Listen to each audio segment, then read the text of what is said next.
My name is Marcus Hale, 39, founder of a mid-sized cybersecurity firm, single dad to a 9-year-old named Oliver, and, until recently, husband to a woman I thought was the best thing that ever happened to us. 6 months ago, the worst day of my life started with a joke. My wife Clara texted, "Oops, I put Oliver's lunchbox in your briefcase.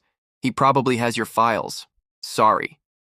I laughed, opened my case, and pulled out the blue superhero lunchbox my kid guarded like treasure. A client was due any minute. Dr. Adrian Vaughn, a former trauma surgeon turned consultant. When he arrived, I held up the lunchbox to break the ice. He didn't laugh. His face drained white.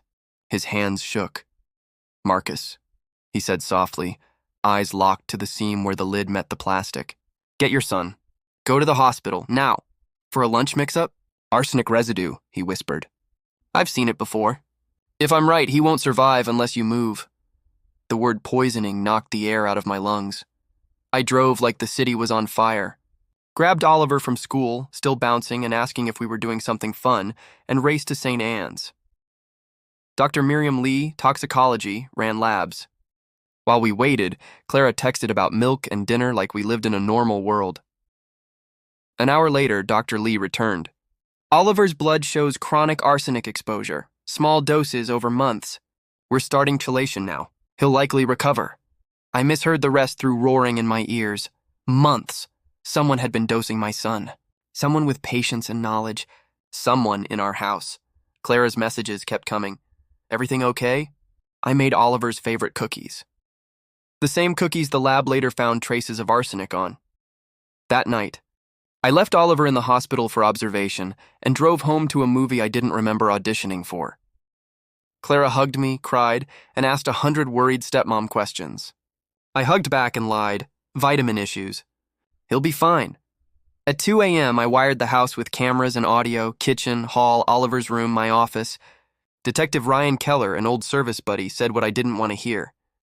"You need proof. Catch her in the act. Do it clean or she walks." By morning, Clara hummed while making breakfast. Offered to pack a thermos of homemade soup for Oliver. I took it straight to Dr. Lee. 20 minutes later, she said, "Enough arsenic in here to kill an adult within hours." I called Ryan. "We've got her." Before he moved, I needed Clara to show up at the hospital, alone and confident. I phoned her, voice shaking. "Something's happened. Come now."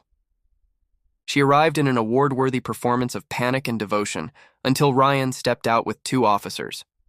Dr. Lee calmly explained the soup. I told Clara we'd found arsenic. Her face went flat, all warmth gone.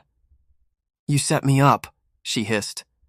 "Claudine Mercer," Ryan said, snapping cuffs. "You're under arrest for the attempted murders of Oliver and Marcus Hale." Her real name hit like a slap. She smiled at me then, cold and shark bright. "You think Oliver's safe? I have friends who don't like loose ends." 3 days later, Adrian brought a file that made my skin crawl. Claudine, wasn't a lone monster. She belonged to a Black Widow network run by Margaret Doyle, a disgraced insurance adjuster who recruited and trained women to marry, wait, and kill for payout. A chemist supplied custom poisons. A forger built new identities. At least 15 dead men across several states. And now the network was watching my house. Law enforcement would need years to dismantle it. My son had weeks of therapy ahead and a lifetime to live.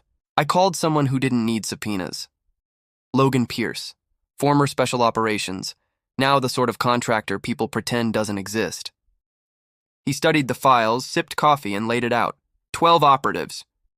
3 leaders. Doyle, the chemist Felix Braun, the forger Harriet Beck. Safe houses in the Southwest. They're planning to break Claudine out during a transfer next week. While they're focused there, they're vulnerable. We hit the field operatives first. Then the leadership, fast, quiet, permanent. How many? 9, minimum. I thought of Oliver's laugh, his small hand in mine, the way he still asked me to check under the bed for monsters. Do it. 2 weeks later, the news ran a string of unrelated tragedies. A gas explosion in Dallas. A botched home invasion in Phoenix. A fatal fall near a Nevada trail. A fire at a remote ranch outside Vegas. Cartel violence, the sheriff said.